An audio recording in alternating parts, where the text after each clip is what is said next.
En esta segunda sesión vamos a hacer la práctica de lo que nos enseñaron en la primera sesión, algo más visual, algo más manual, y pues ya el experto nos va a explicar lo que vamos a hacer. Bien, vale. Bueno, si bien ya la sesión anterior pues trabajamos lo que era como la teoría, la base de cómo funcionan estos equipos de cómputo y sistemas tecnológicos, hoy podemos, digamos, como identificar ya todas esas partes. Vamos a verlas con una computadora muy reciente, muy actual. De pronto van a ver cositas como detalles más comprimidos o más pequeños que harán que se vea diferente. Luego vamos a verlo desde un computador mucho más antiguo, que sí se mantiene, digamos, como esta base de lo que hablábamos, y con esto pues vamos a identificar esas partes. ¿Listo? En la sesión pasada lo que identificamos es todo lo que componía la computadora. Ahorita vamos a identificar rápidamente y visualmente cómo sería estas partes. Si bien esta computadora es muy reciente, digamos, en cuestión de lo que se tiene ahorita en tecnología, lo vamos a poder identificar ciertas partes. Entonces, como hablábamos, desde la analogía del cuerpo humano, pues inicialmente tenemos lo que es el chasis. El chasis es como el cuerpo de nosotros, como la piel, bueno, todo eso donde se guarda, bueno, se almacena, se tiene todas estas partes conectadas. Si bien acá encontramos cables, en la parte de atrás de la computadora se ve todo el cableado y el circuito, prácticamente es como nuestro sistema circulatorio. Acá pues ya no se ve porque estas computadoras recientes tienen una forma de organizar esos cables para que pues no se vea tan visual, así de pronto tan molesto ese cableado. ¿Listo? Entonces por eso se ve mucho más limpio y podemos ver todos los componentes internos.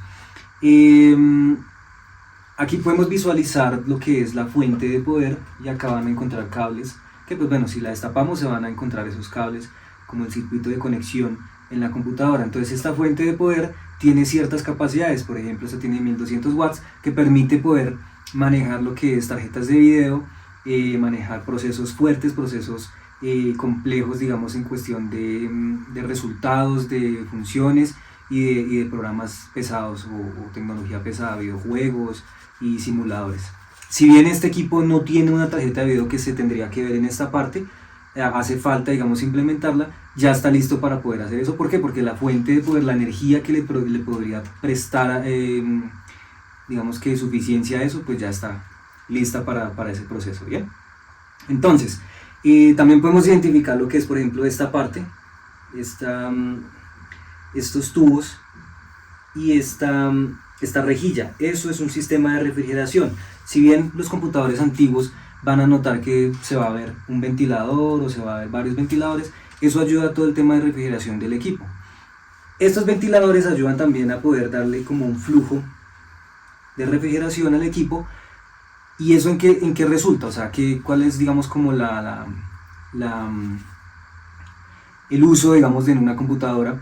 Es como lo decíamos en el cuerpo de nosotros. Si está haciendo ciertos procesos y esos procesos requieren de mucha capacidad, entre más refrigerado el cuerpo, entre mejor tenga esa temperatura adecuada, mejor va a poder, digamos, dar como un resultado, ¿cierto? Entonces, todo esto hace parte de ese componente, la parte componente de refrigeración. Nos ayuda a que toda esa parte interna, al momento de que esté haciendo ciertos trabajos, el procesador, que está aquí debajo de esto precisamente, es el que va a poder, va a recalentarse. Prácticamente es como el cerebro ahí de la computadora, va a recalentarse, va a cargar sus procesos y va a comenzar a subir la temperatura, que hace que pueda, digamos, tener mejor eficiencia y mejor respuesta, que la temperatura esté a un nivel adecuado.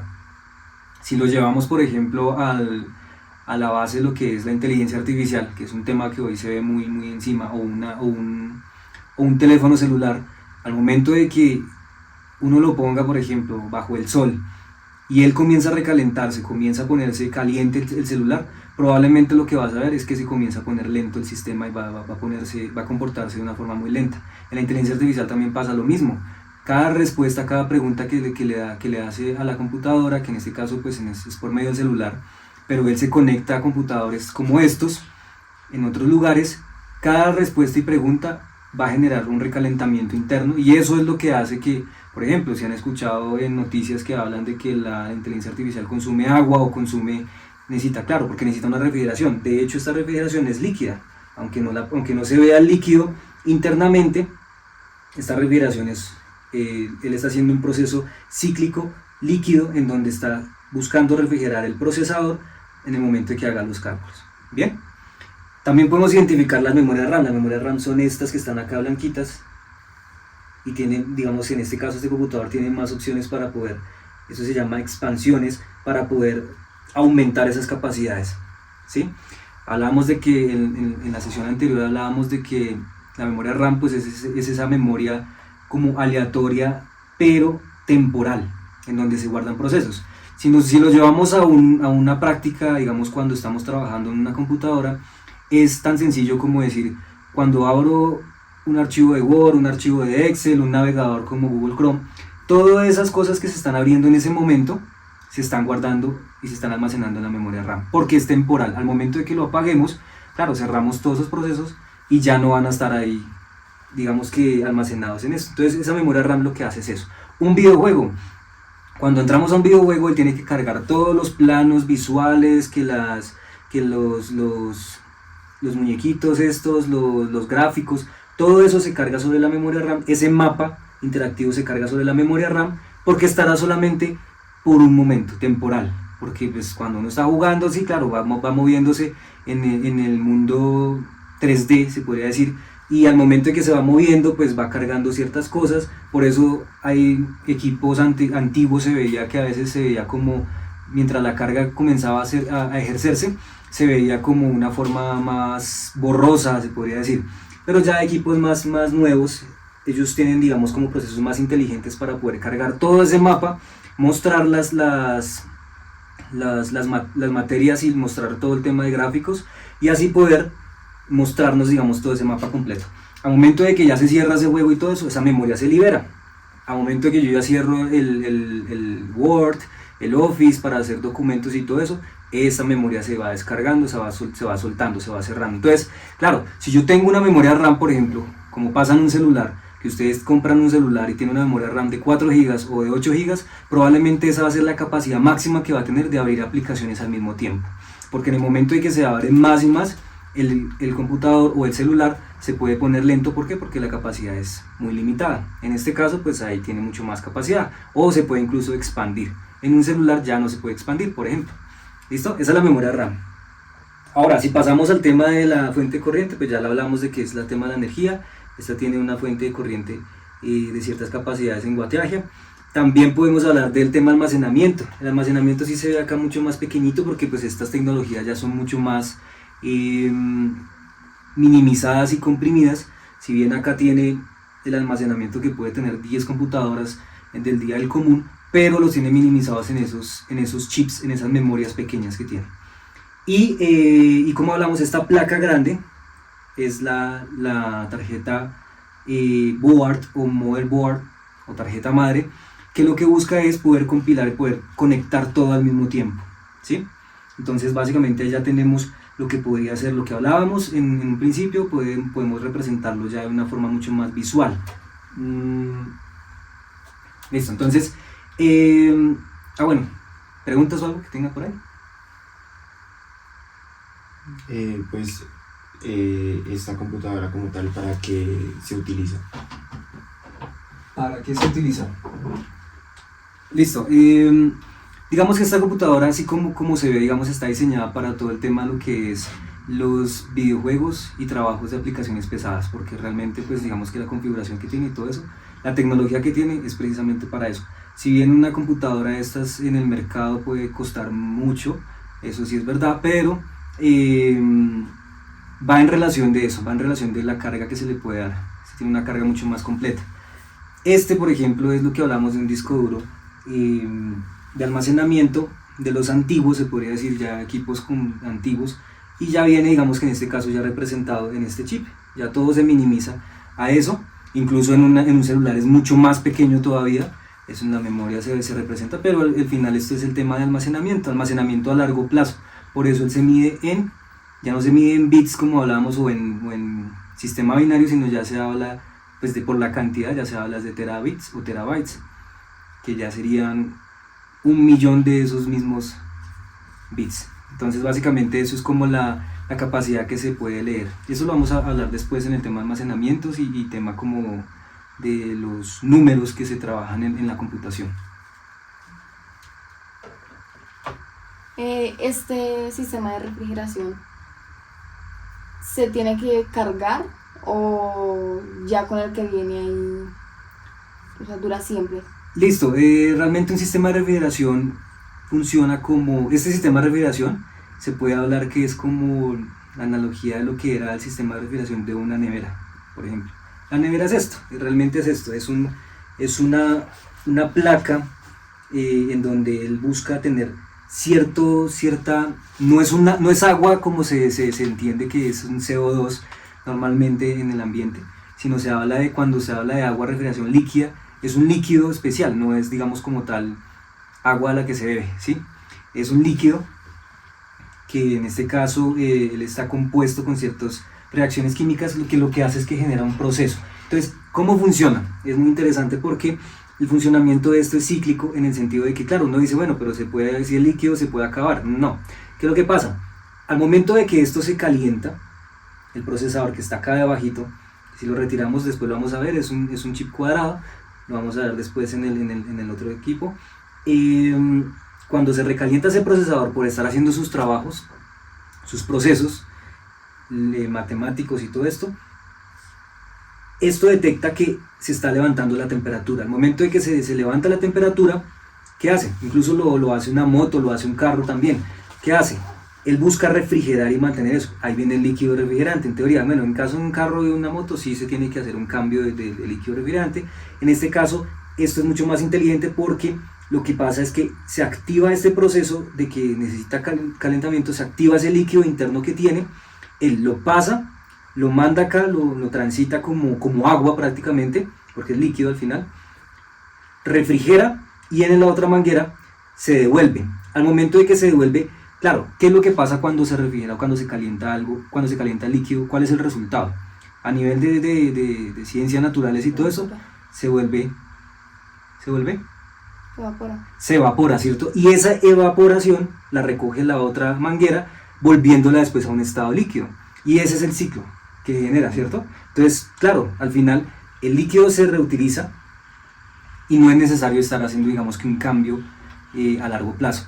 Que sí es bien, como todos estos sistemas y como todo el tema de cómputo, incluso un celular y todo eso, es bien pues hacerle un mantenimiento porque se puede tapar las vías, porque se puede, no sé, llenar de polvo. Todo eso es importante hacerle un mantenimiento porque es especialmente la mayoría de los daños en los equipos a nivel de soporte y mantenimiento es una falta de limpieza interna y eso hace que se dañe todos los integrados. ¿Por qué? Porque precisamente si se tapa acá, digamos, por ejemplo, ya no puede hacer ese algoritmo que hablábamos ayer, sino que hablábamos como la parte de poder hacer ese proceso que se estaba trabajando, ¿cierto?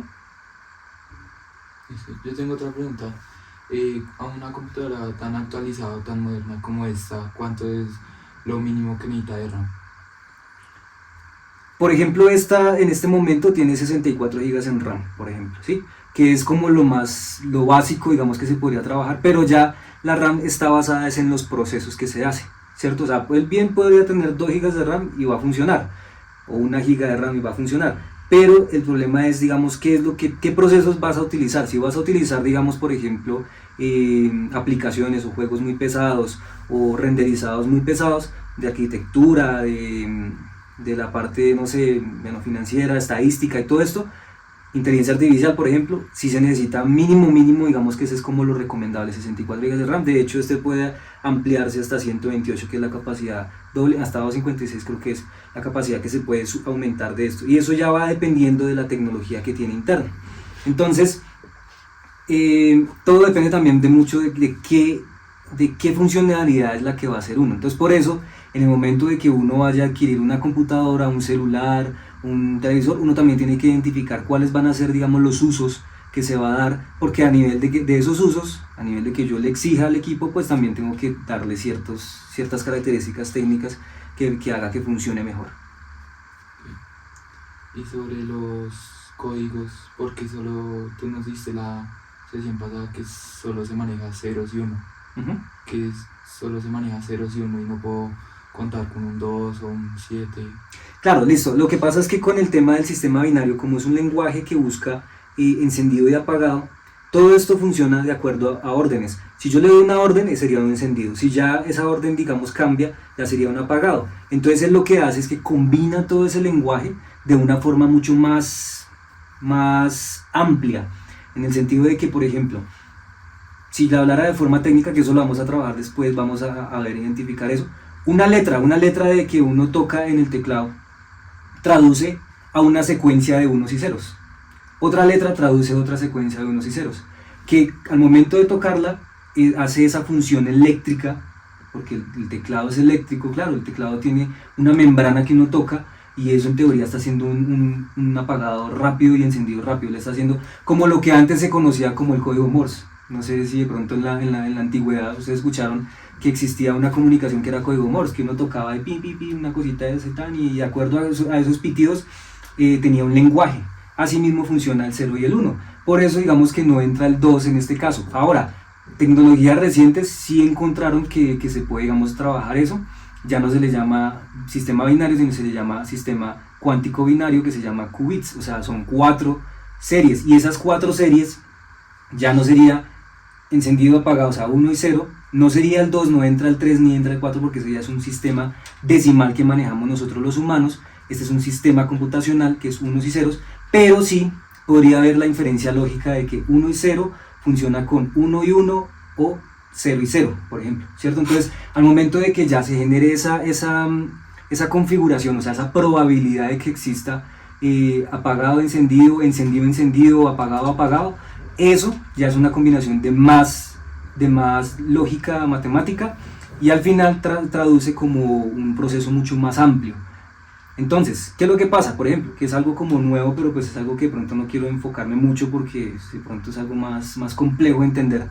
Es que una computadora basada en sistema binario, en 1 y 0, es mucho, digamos que tiene ciertos procesos, ciertas cantidad de procesos, que para nosotros es harto, es mucho, pero para, por ejemplo, procesos matemáticos como descubrimientos en el universo y todo eso que necesitan hacer muchos más procesos, una computadora de estas puede durar 10 años haciendo un cálculo de esos procesos a nivel, no sé, universal, que se necesita investigar partes del universo, y todo eso requiere de tomar información y todo esto, y que el proceso de eso se puede demorar 10 años, mientras que una computadora más actualizada que hasta ahora están, digamos, como tal los científicos utilizando, que es con ese lenguaje qubits, pueden durar, digamos que segundos haciendo esos procesos por la misma capacidad que podría tener. Pero eso ya es un tema mucho más complejo, más de largo plazo.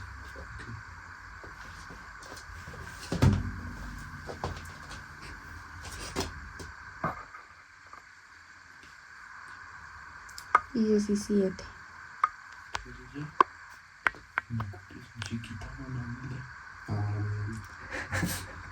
¿Alguien más?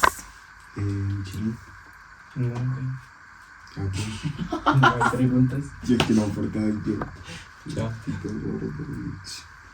Me pregunto ¿ese con qué arranca? ¿Con el de estado sólido o con el SSD? Ok, listo. Bueno, ¿lo ves ya? ¿Puedes subir? Pues porque tienes que decirlo y tú porque no sabes. Sí. ¿Listo? ¿Este computador con qué disco arranca? ¿Con el de estado sólido o el SSD? Bien, listo. Es importante aclarar lo siguiente. Es el tipo de almacenamiento que me estás hablando. ¿Por qué? Porque ahí me estás hablando del mismo almacenamiento, que sería SSD o estado sólido, que traduce lo mismo, Solid State Drive. Entonces, en teoría, esta computadora tiene 2 discos de estado sólido, ¿sí?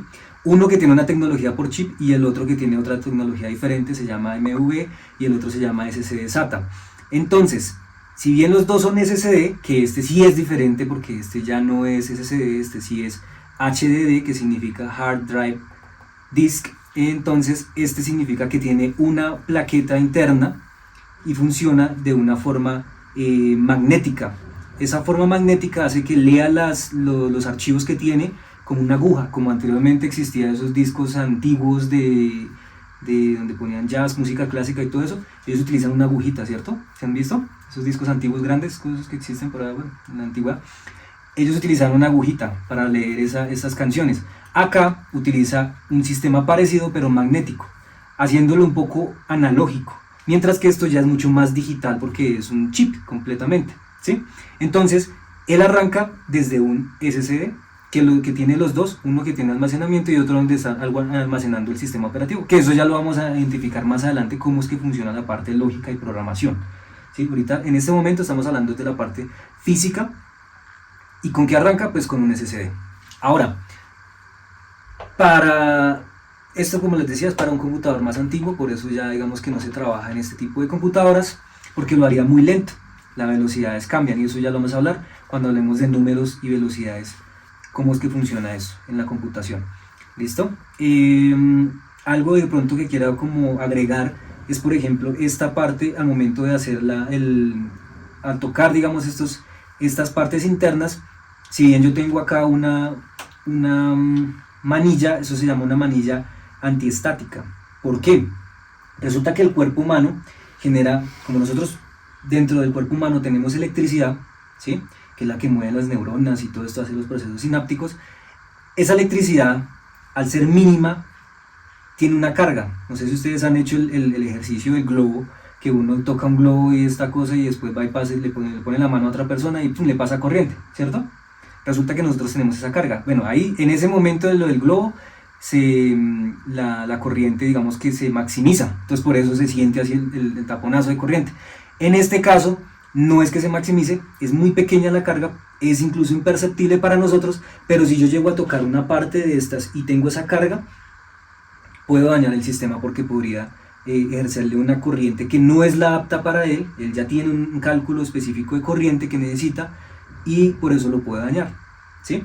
Entonces, para eso se utiliza estas herramientas para poder descargar. Él lo utiliza acá por medio de una plaqueta de aluminio y conectándolo hacia una fuente se genera un polo a tierra. Si ustedes lo han escuchado en una casa, cuando cae un rayo, el polo a tierra lo que hace es poder liberar esa carga estática y que no se centre en algún punto del cuerpo para poder dañar, digamos, la parte específica o dañar un integrado eléctrico. En conclusión, entonces, esta parte que estamos viendo, esto es un computador, digamos que reciente, esas son las partes específicas que estamos hablando. Pronto vamos a ver de pronto uno más antiguo que nos muestre esas partes como más visuales también, pues para identificarlo. Ahora, ya identificamos cómo sería el funcionamiento interno. Ya después vamos a hablar un poco de la matemática que hay detrás de eso, porque hay una matemática, una lógica matemática, y después hablamos de números, cómo funcionan el tema de los números, porque pronto ustedes tendrán preguntas en el tema de, bueno, que porque es una giga, 2 gigas, y una tera, 4 gigas, cómo funciona ese sistema de números dentro de la computadora, y eso vamos a buscar a que nos pueda dar ese entendimiento de cómo funciona eso, y ya la parte de programación, que es el siguiente paso. ¿Por qué? Porque si bien la computadora, esta es la parte eléctrica, después pasamos a lo que sería esa traducción en formatos de aplicaciones y programas para lo cual nosotros interactuamos, y eso es la parte ya lógica. Bueno, en esta segunda sesión podemos ver un computador moderno, podemos ver partes como es el chasis, donde están todos los componentes, y podemos ver el sistema de cableado, la fuente de poder, que este computador tiene una de 1200 watts, podemos ver el sistema de refrigeración, que este funciona en base a que tiene 2 cables y por uno pasa el líquido que llega hasta el procesador y lo enfría, y después de eso pasa al segundo cable y evapora el líquido para que se repita el proceso. Bueno, y también pudimos ver que la placa madre está dentro de la computadora, claramente, y activa los componentes para que los componentes puedan hacer sus procesos. Entonces, activa la RAM, el almacenamiento, también la RAM amplía el almacenamiento y